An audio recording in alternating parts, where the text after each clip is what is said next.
हे दोस्तों, स्वागत है आपका आपके अपने चैनल में साजिद एक्सप्लेनर में। यहाँ हम आपके लिए लेकर आते हैं मांगा और मानवा की सबसे खतरनाक धोखे और एक्शन से भरी हुई दुनिया। अगर आप भी एनिम और मांगा के सच्चे दीवाने हैं तो अभी सब्सक्राइब करके हमारी फैमिली का हिस्सा बन जाइए।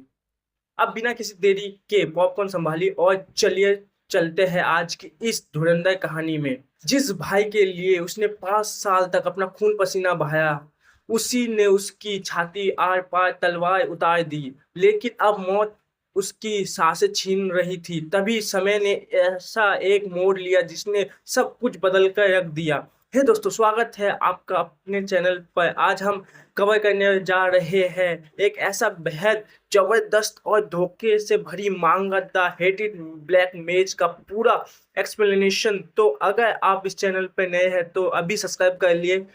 चलिए बिना किसी देरी के कहानी शुरू करते हैं। चैनल को सब्सक्राइब करो पहले। हाँ, जल्दी करो। मुझे पता है कि आप लोग नहीं करते हो, वीडियो देखते हो लेकिन सब्सक्राइब नहीं करते। ये लाल कलर का बटन है, इसे दबाओ, जल्दी दबाओ, जल्दी दबाओ, फिर मैं शुरू करूँ। दबा दो जल्दी। दबा दिया, घंटी भी दबा देना, ठीक है। यह आखिरी बार है। तेज सांसें लेते हुए योद्धा ने आखिरी का डिमन लॉर्ड को घेर लिया। सबसे कमजोर क्लास का ब्लैक मेज का ही मन पॉलेट को याद करते हुए सोचता है कि उसके साथ ही वह आखिरी का सब पूरा कर लेगा। तभी उसका साथी उसे आवाज देता है, काई, डिमन लॉर्ड की हलचल रोको। और काई चिल्लाकर अपना मंत्र चलाता है, ब्लडी ब्लड, डिमन लॉर्ड को बांध लो। कहते हुए काई अपनी शक्ति से राक्षस को जकड़ लेता है और चिल्लाता है, अभी एरिस खत्म कर दो इसे।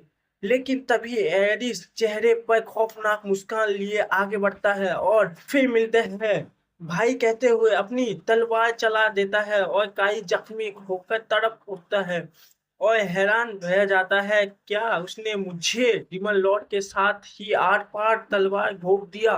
मैंने डिमन लॉर्ड को हरा दिया। अब मैं ही असली हीरो हूँ। एरिस पागलों की तरह चिल्ला उठता है। तो कई काई तड़पते हुए पूछता है, क्यों। इस पर एरिस तंज कसते हुए कहता है, एक घटिया ब्लैक मैच में बड़ा भाई बने और शोहरत का मजा चखे, तेरी इतनी हिम्मत। काई जब हैरान होकर बाकी साथियों को देखता है तो शान जोहान कहता है कि एक दुष्ट ब्लैक मेज का उनके जैसे उच्च वर्ग योद्धाओं का साथी होना बेहद अनुचित था।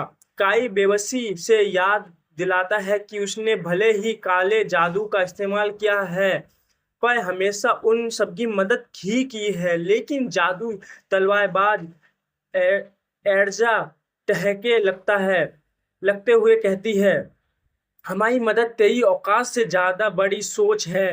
तू सबसे कमजोर क्लास का नीच इंसान है।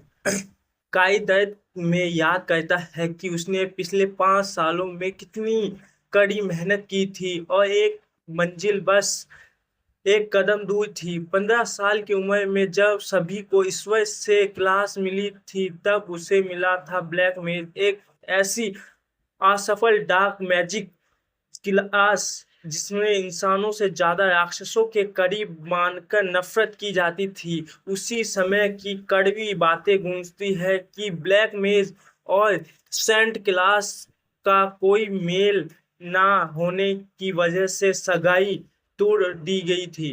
इधर एड्जा उसके सिर को पैरों तले कुचलते हुए कहती है कि तेरे जिंदा रहने से उनका हिस्सा कम हो जाएगा, इसलिए चुपचाप मर जा। वहीं एरिस क्रूरता से मुस्कुराते हुए चिल्लाता है, तो फिर उसके साथ ही कॉलेट अब मेरी हुई। और कई तड़पकर चीख उठता है। अतीत में जब काई की सगाई तोड़ी जा रही थी तब कॉलेट रोते हुए अपने पिता से गिड़गिड़ाती है कि उसे काई ही चाहिए, पर उसके पिता सिर्फ अलविदा कहने की इजाजत देता है।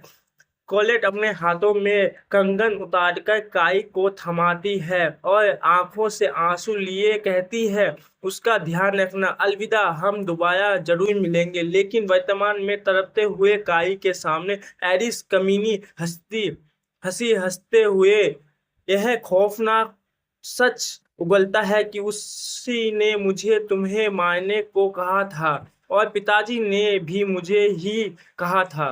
अतीत में कॉलेट रोते हुए काई को अपना कंगन थमाकर कहती है कि वह उसे संभाल कर रखे और दोबारा जरूर मिलेगी, लेकिन वर्तमान एडिस पागलों की तरह हंसते हुए काई के कान में जहर घोलता है कि उसे जान से मारने का हुक्म किसी और ने नहीं बल्कि खुद कॉलेट और उसके पिता ने ही दिया था।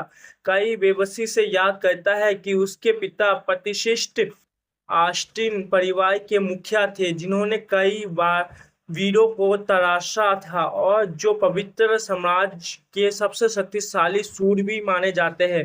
काई याद करता है कि ऑस्टिन परिवार के मुखिया और पवित्र साम्राज्य के सबसे शक्तिशाली शूरवीर उसके पिता ने कहा था कि उन्हें घर में एक गंदे ब्लैक मेज की जरूरत नहीं है, लेकिन शर्त रखी कि अगर वह डिमन लॉर्ड के खत्मे के अभियान में शामिल होता है तो वह परिवार में लौट सकेगा और उसके बचपन की दोस्त कॉलेट के साथ सगाई भी फ्री से तय हो जाएगी, जिससे उस समय महल में रोककर पवित्र नगर की सुरक्षा के लिए महावैरियर बनाने के लिए इस्तेमाल किया जा रहा था।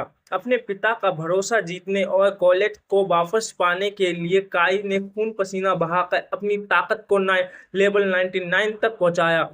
पर अब एडिस ठेस लगाते हुए कहता है कि दुनिया यही समझेगी कि अपने अजय छोटे भाई की वजह से बड़ा भाई डिमन लॉर्ड के हाथों मारा गया। यह सुनकर काई तड़पते हुए समझ जाता है कि आखिरकार एडिस और उसके पिता ने उसका सिर्फ इस्तेमाल किया था और वह बेबसी से कोसते हुए टूट जाता है।